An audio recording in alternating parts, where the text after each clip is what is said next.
Tubahaye ikaze mu isomo ryacu rya kabiri ku nyigisho yo ku musozi aho twiga ku mutima n'ishingiro ry'inyigisho za Yesu Kristo. Umwigisha wacu arakomeza aduha inshamake y'ubusobanuro bw'umwandiko wose n'ibikubiye muri Matayo 5:6 na 7, kandi tunarebera hamwe inyigisho Yesu yigishije abigishwa be, mbere na mbere kubw'ibibazo bazahura nabyo ubwabo ndetse no mu bandi. Ngaho rero reka twakire umwigisha wacu.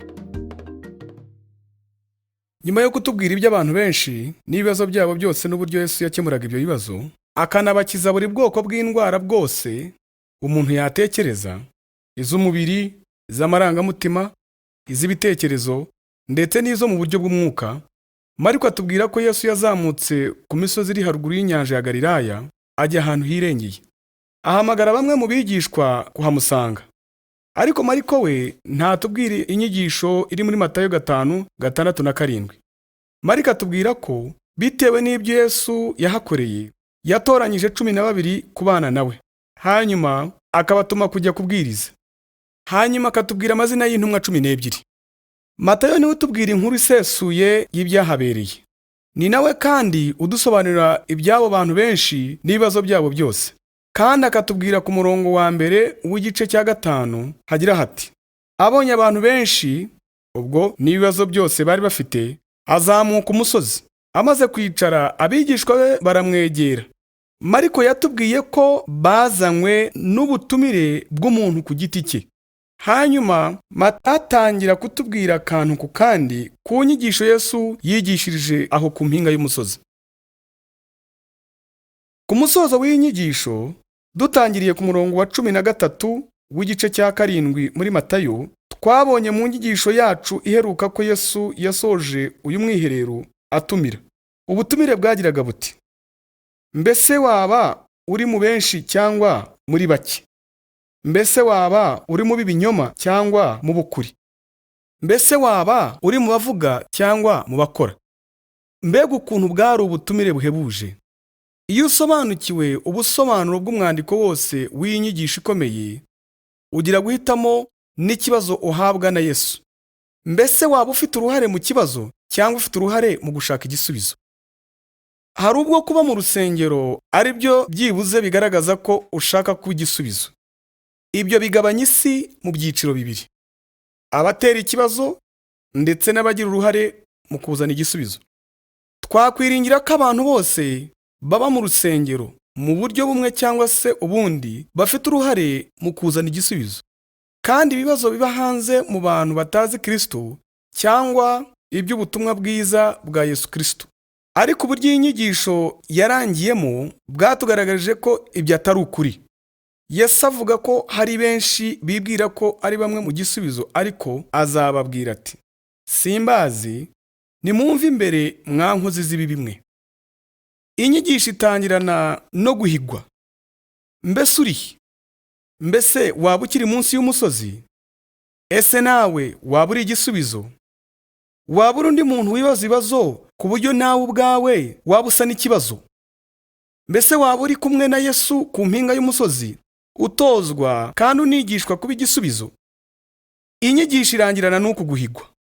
Urubuhe bwoko bw'igisubizo? Niba uvuga ko uri kumwe na Yesu ku mpinga y'umusozi, reka tubivuge mu bundi buryo. Niba uri mu itorero rya Yesu Kristo kandi ukaba watura ko uri igisubizo cye, ubwo guhigwa nuku. Urubuhe bwoko bw'igisubizo? Urubuhe bwoko bw'umwigishwa? Mbese uri muri benshi bibwira ko hari uburyo bworoshye, cyangwa uri muri bake bazi ko ari nta buryo bworoshye buhari? Mbese uri mu binyoma nk'uko tubibona mu mugani w'ingano n'urukungu? Mbese waba uri urukungu cyangwa uri mu bukuri? Muri uwo mugani w'ingano n'urukungu, waba uri ingano? Hanyuma ubutumire yaduhaye bwagiraga buti: mbese waba uri mu bavuga cyangwa mu bakora? Nuko rero, ubwo nibwo busobanuro bw'umwandiko wose w'isomo ry'inyigisho yo ku musozi. Noneho reka turebe mu ncamake ibikubiye mu nyigisho. Ese iyi nyigisho ikubiyemo iki? Ni iki mu by'ukuri Yesu yigishije ubwo yigishaga mu mwiherero wa mbere? Ni iki mu by'ukuri Yesu yigishije ubwo yigishaga mu mwiherero wa mbere? Mu butumwa bwanjye bwa mbere nasobanuye icyo nashatse kuvuga ubwo nawitaga umwiherero wa mbere wa gikristo. Umwiherero ni igihe ubwo abakristo bitarura ku bandi bantu bose kugira ngo bisane mu buryo bw'umwuka. Ndakoresha iri jambo inshuro nyinshi mu gihe nsobanura inyigisho yo ku musozi. Mu buryo bwo mu mwuka, umwiherero ni igihe uva mu muvuduko ugoye w'ubuzima ukajya ahantu ha wenyine kugira ngo ubone umwanya wo gusenga no gutekereza. Iki rero nicyo ndi bube mvuga muri izi nyigisho, ubwo mvuga ko inyigisho yo ku musozi ari wo mwiherero wa mbere wa gikristo. Nubwo turyita isomo ryo ku musozi, ntabwo mu by'ukuri ryari isomo nk'uko turi bibone. Yari inyigisho. Itangira igira iti, Yesu aterura amagambo ati, hanyuma irangira ivuga ko imbaga y'abantu bari bashoboye kureba ibyo Yesu yakoraga, yenda bamwe bari bugufi bwe ku buryo bumvise ibyo yigishaga. Yesu amaze kuvuga ayo magambo yose, ba bantu batangazwa no kwigisha kwe, kuko yabigishaga nk'ufite ubutware, ntase n'abanditsi babo. Yari inyigisho. Itangirana kandi igasoza isobanura ibyabereye aho hantu. Yari inyigisho. Ikintu cya mbere Yesu yigisha kigendanye n'imitekerereze, tuzita inyigisho zo kugira imitekerereze myiza. Ikintu cya mbere Yesu yigisha kigendanye n'imitekerereze, tuzita inyigisho zo kugira imitekerereze myiza. Zose hamwe ni 8 kandi zivuga zitya. Aterura amagambo ati, hahirwa abakene mu mitima yabo, kuko ubwami bwo mu ijuru ari ubwabo. Hahirwa abashavura, kuko ari bo bazahozwa. Hahirwa abagwa neza, kuko ari bo bazahabwa isi. Hahirwa abafite inzara n'inyota byo gukiranuka, kuko ari bo bazahazwa. Hahirwa abanyambabazi, kuko ari bo bazazigirirwa. Hahirwa ab'imitima iboneye, kuko ari bo bazabona Imana. Hahirwa abakiranura, kuko ari bo bazitwa abana b'Imana. Hahirwa abarenganyirijwe gukiranuka, kuko ubwami bwo mu ijuru ari ubwabo. Yesu yatangiye inyigisho ye kuri uwo mwiherero wa mbere, aho yashakishaga ibisubizo ari bo bigishwa bari kuzaba intumwa ze. Yatangiye iyo nyigisho avuga ku mitekerereze. Nigeze kumva umubwirizabutumwa abaza iki kibazo kuri radiyo: mbese waba warasibwe, warangijwe, cyangwa waragoronzowe? Mbese waba ukeneye gusuzumwa? Ntekereza yuko icyo cyari ikibazo cyiza cyane, kandi n'inyigisho yari nziza cyane. Yatubwiye ko nitwiyandikisha kugira ngo duhabwe igitabo cye cyadusuzuma. Bise nkaho Yesu avuga ko niba tugiye kuba igisubizo cye, dukeneye kubanza gusuzumwa. Mbega ukuntu imitekerereze ari iy'ingenzi. Nyuma ya hano gato muri iyi nyigisho, Yesu agiye kuvuga uburyo ushobora kugira umubiri wuzuye umucyo cyangwa wuzuye umwijima. Mu yandi magambo, ushobora kubaho unezerewe cyane cyangwa ukabaho ubabaye unatsikamiwe cyane. Itandukaniro ni iri. Ni gute ubona ibintu? Abivuga gutya: itabaza ry'umubiri ni ijisho. Niba ijisho ari rizima, ubwo umubiri wose uba wuzuye urumuri. Ariko niba ijisho rirwaye, ubwo umubiri wose uba wuzuye umwijima. Kandi iyo umwijima ukurimo ari umwijima gusa, uba wijimye rwose. Mu by'ukuri ibyo arimo kuvuga nuko itandukaniro riba hagati y'ibyishimo n'umubabaro ari iki kibazo. Ni gute ubona ibintu? Ijisho rikoreshwa mu byanditswe gushushanya uko ubona ibintu cyangwa uko ibintu bigaragara. Ikibazo ni uburyo urebamo ibintu. Nibyo byatanga itandukaniro hagati y'umucyo n'umwijima, ibyishimo n'umubabaro. Mbese bivuze iki iyo ubajije ikibazo ngo ni gute ureba ibintu? Muri ibi byose turavuga ku mitekerereze. Bivugwa ko mu bukuru abantu bakomera imitsi, abandi bagakomera mu bitekerezo. Bagira ubushari, bakabura ibyishimo, ndetse bakagira ibitekerezo bibi ku buryo utakwishimira kubana nabo. Imitekerereze ni iy'ingenzi. Uko rero niko Yesu atangiriye inyigisho. Abanyeshuri biga iyi nyigisho yo ku musozi batubwira ko iyo usuzumye ubusobanuro bw'umwandiko wose w'inyigisho itangwamo, ubona ikibazo giterwa no kuba umukristo.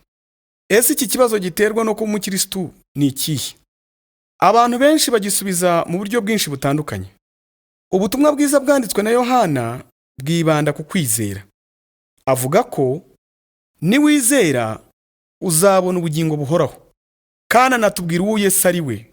Kwizera icyo ari cyo n'icy'ubu bugingo buhoraho ari cyo. Uko niko Yohana abivuga. Ariko Matayo we abivuga mu buryo butandukanye. Matayo we yerekana Yesu ko ari umwami ufite ubwami. Ubwami ni ahantu umwami ategekera. Bigaragara ko Matayo atubwira ko Yesu yari umwami. Kandi kuko ari umwami, ni umwami w'abami n'umutware w'abatware warimo gushaka abayoboke b'ubwami bwe.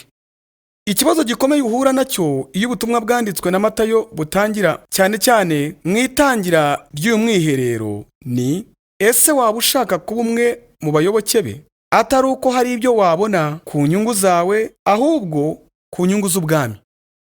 Abantu benshi bajya mu Bukristo bafite imitekerereze ivuga gutya: ni iyihe nyungu nzabonamo? Ese ibi bivuze ko nimpfa nzajya mu ijuru? Ese byaba bisobanuye ko nzabaho ubuzima bwiza igihe nkiri ku isi? Ese byaba bisobanuye ko nzagira ubuzima bwiza cyane muri izi si zombi? Ese jye nunguka mwiki? Iyo dufite imitekerereze nk'iyi, twishyira mu mwanya w'umwami. Matayo we si ubu buryo abivugamo.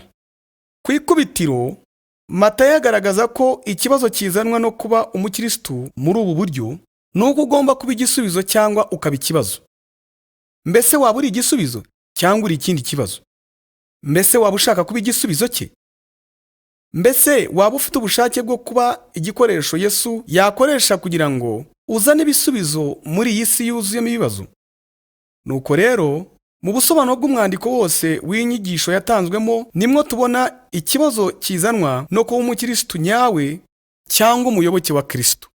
Hanyuma muri imitekerereze myiza tubonamo incamake ya kamere y'umukristo nyawe. Niba wifuza kuba igisubizo cye, uzabigeraho kubw'ubuntu bw'Imana. Nyuma araza kutubwira ko iyo ufite imyitwarire myiza muri wowe, uba uri umunyu w'isi kandi uri umucyo w'isi. Itegereze ko atarimo kuvuga ngo muzagira uyu munyu, hanyuma nimubishaka muzamanuke umusozi muwunyanyagize mu bantu bafite ibibazo byinshi. Nta nubwo arimo kuvuga ngo muzagira umucyo, hanyuma nimushaka muzagende mumurikira abantu bari mu mwijima. Oya, si uko arimo kuvuga. Ahubwo arimo kuvuga ati, dore muri umunyu kandi muri umucyo. Muri byo, bamwe mu banyeshuri ba Bibiliya batubwira ko iyi myitwarire myiza ariyo nyigisho yo ku musozi. Ibindi byose biri mu gice cya 5, cya 6 n'igice cya 7 nishyira mu bikorwa by'inyigisho. Nuko rero ni iby'ingenzi cyane ko tumenya kamere iranga umukristo, wanakwita kamere iranga umunyu w'isi cyangwa umucyo w'isi, ari cyo gisubizo cya Yesu Kristo. Iyi kamere igaragarira muri iyi myitwarire myiza igera ku 8. Nyuma y'uko Yesu yigishije imitekerereze myiza, abanyeshuri ba Bibiliya benshi bavuga ko gushyirwa mu bikorwa kw'inyigisho gutangirana n'ingero enye. Izi ngero ziboneka mu mirongo ya 13 kugeza ku wa 16. Muri umunyu w'isi, muri umucyo w'isi. Umudugudu wubatswe ku mpinga y'umusozi ntubasha kwihisha. Nta bakongeza itabaza ngo baritwikirize intonga, ahubwo barishyira ku gitereko cyaryo rikamurikira abari mu nzu bose. Bamwe mu banyeshuri ba Bibiliya batubwira ko muri izi ngero uko ari enye no mu bindi bice by'inyigisho yo ku musozi, ariryo shyirwa mu ngiro ry'iyi ngingo, ubona guhigwa kubaho iyo iyi myifatire ihinduye umuco wa gipagani. Nuko rero hari ibintu bitatu ubona iyo ushyize mu gaciro ubusobanuro bw'umwandiko wose iyi nyigisho irimo. Nuko rero hari ibintu bitatu ubona iyo ushyize mu gaciro ubusobanuro bw'umwandiko wose iyi nyigisho irimo, hanyuma ndetse n'ibikubiye muri iyi nyigisho. Icya mbere ni ikibazo kiri mu kuba umuyoboke wa Kristo. Mbese waba uri ikibazo cyangwa uri igisubizo? Icya kabiri ni imyifatire y'umukristo. Icya nyuma ni uguhigwa kubaho iyi myifatire ya gikristo ihinduye umuco wa gipagani cyangwa umuco w'abapagani. Ibyo bigaragarira mu itangira ry'ishyirwa mu ngiro ry'iki gice cy'inyigisho n'ukuntu yerekanwa mu nyigisho yose. Ubwo nibwo buryo bwiza byibuze bw'ukuntu watangira kureba mu ncamake y'ibikubiye muri iyi nyigisho yitwa inyigisho yo ku musozi. kandi nitwiga kuri iyi myifatire myiza uzatahura yuko izatuma ureba imbere muri wowe, umenye ko ufite iyi mitekerereze kubw'ubuntu bw'Imana. No kubw'ibyo inyigisho y'imyifatire myiza ituma tureba imbere muri twe. Muri Matayo igice cya 5 murongo wa 13 kugera ku murongo wa 48, ari cyo gice kirekire cy'inyigisho, ushishikarizwa kureba no kubagukikije, kuko iki gice cya Matayo kibanda ku mibanire. Iri ni ryo shyirwa mu ngiro by'iki gice, aho bisa nkaho Yesu avuga ati: dore uko iyi myifatire myiza ikoreshwa mu mibanire yawe n'abandi bantu. Kuri mwene so, Yesu avuga ko ikoreshwa no mu mibanire yawe n'umufasha wawe, igakoreshwa no mu mibanire yawe n'ababisha bawe, igakoreshwa no mu mibanire yawe n'abagore cyangwa n'abantu bose mudahuje igitsina. Byose biganisha ku mibanire. Aho uri butahurire icyo Yesu avuga ku mibanire, urabona ko agushishikariza kwita no ku bantu bagukikije. Inyigisho z'imyifatire myiza ziduhigira kureba imbere muri twe, hanyuma indi mirongo y'igice cya 5 yose ikaduhigira kureba inyuma cyangwa hanze yawe, tugashyira mu ngiro iyi myifatire myiza mu mibano tugirana n'abandi. Numara gusobanukirwa uko imibanire yacu n'abandi bantu igomba kumera, ubwo nibwo uzaba ushoboye gukomereza mu gice cya 6 cy'ubutumwa bwiza bwanditswe na Matayo, kuko ari cyo kitubwira kureba hejuru. Nugeraho igice cya 5 kirangirira, urabona ko ugomba kureba hejuru, kuko ibyo Yesu atubwira gukora muri Matayo 5 bidashoboka keretse tubifashijwemo n'Imana. Niyo mpamvu avuga mbere na mbere mu gice cya 6 ko bikorwa byo mu mwuka, nko kwiyiriza ubusa no gusenga. Iyi nyigisho ikomeye yo gusenga ya Yesu tuyisanga mu cyiciro cya mbere cya Matayo igice cya 6. Mu cyiciro cya kabiri cya Matayo igice cya 6, Yesu avuga ku ndangagaciro wakwita indangagaciro z'Imana, cyangwa indangagaciro z'ijuru, ndetse indangagaciro z'umwuka. Nuko rero akavuga ati: tumbira ijuru kugeza ubwo uri burebe indangagaciro z'Imana. Mu by'ukuri ibyo Yesu avuga byose bikubiye muri iyi nyigisho yo ku musozi, tugomba kubirebera mu busobanuro bw'umwandiko wose iyi nyigisho yatangiwemo. Ntukibagirwe yuko uri mu mpinga y'umusozi, hejuru cyane ku buryo waba uri bugufi bwo kugera ku gasongero k'umusozi, ndetse akaba ari ahantu ushoboye gusubiza amaso inyuma ukareba imbaga y'abantu bafite ibibazo byinshi. Kandi icyo Yesu aba atwigisha iyo avuga ngo turebe imbere muri twe, iyo avuga ngo turebe iruhande rwacu cyangwa turebe abadukikije, n'iyo avuga ngo turebe hejuru, byose bikorwa kubw'inyungu z'abo bantu bari munsi y'umusozi. Bisa nkaho Yesu arimo kuvuga ati: urabona bari abantu bari munsi y'umusozi? Imwe mu mpamvu zituma batanezerewe kandi babayeho ubuzima bw'ibyaha nuko badafite imyifatire cyangwa imyitwarire myiza. Icyakora niba kubw'ubuntu bw'Imana ufite iyo myifatire myiza, wamanuka ukabasanga, utababwirije gusa, ahubwo ukanashyira mu ngiro iyo myifatire myiza hagati yabo, bakabasha kureba itandukaniro riri hagati y'imyifatire yawe n'iyabo yari yarashikamiwe. Niyo mpamvu Yesu atubwira gusubiza amaso tukareba abari munsi y'umusozi. Ubwo rero niba ureba munsi y'umusozi, urareba abo bantu. Bamwe muri bo ni bene so, abandi ni abakurwanya, abandi ni abanzi bawe, abandi ni abana bawe, abandi ni abanyamuryango bawe, abandi ni abantu mufitanye ibibazo. Ndagira ngo witegereze abo bantu bose. Icyo nshaka kugusaba nuko wamanuka ukabasanga aho bari munsi y'umusozi, ugashyira mu ngiro iyo mitekerereze muri bano bantu bose ufitanye nabo umubano, ku buryo uri bubabere umucyo w'isi, ukanababera umunyu w'isi, ndetse ubabere nk'umudugudu wubatswe ku mpinga y'umusozi utabasha guhishwa. Ubasubizemo imbaraga kandi ubabere itabaza riteretse mu gitereko cyaryo. Ibi byose bikore kubw'inyungu zabo. Nujya kugeraho igice cya 6 cy'ubutumwa bwiza bwanditswe na Matayo kirangirira, uba umaze kubona ko Yesu atubwira buri muntu wese kwirebamo imbere. akatubwira kureba iruhande rwacu ku badukikije ndetse no kureba hejuru. Yavuze ko tureba hejuru kugeza ubwo tugira izi ndangagaciro z'umwuka. Hanyuma y'igice cya 6 dukomereze mu gice cya 7, aho atangirana iki gice n'umwanzuro w'inyigisho yose. Yesu adusaba kwiyemeza kwirebamo imbere ubwo yatangaga urugero rukomeye rw'umuntu wari ufite umugogo w'igiti mu jisho rye, hanyuma kumva ko umurimo we ari ugutokora abandi bantu bafite ibitotsi mu maso yabo. Yesu yashirikaga ubwoba. Aravuga ati, "Mwandyarya mwe." Hanyuma ababaza ibibazo bibiri bigira biti, "Kuki mukorera ibintu by'ubupfapfa?" Icya kabiri kigira kiti, "Kuki mutekereza yuko mwabingiramumaro?" Ibibazo byombi birakomeye. Biragaragara ko iyi nyigisho igamije mbere na mbere gukura umugogo mu jisho ryawe, hanyuma ushobore kureba neza, uhere ko ufasha abantu bafite ibitotsi by'ivu mu maso yabo. Icyo arimo gukora hano mu itangira ry'igice cya 7 ni ukutubwira ko twiyemeza mu kwireba imbere. Mu yandi magambo, kura umugogo mu jisho ryawe ubone gukiranuka n'Imana. Mu gice gikurikiraho muri Matayo igice cya 7, Yesu aduhamagarira kwiyemeza kureba hejuru n'umutima wawe wose.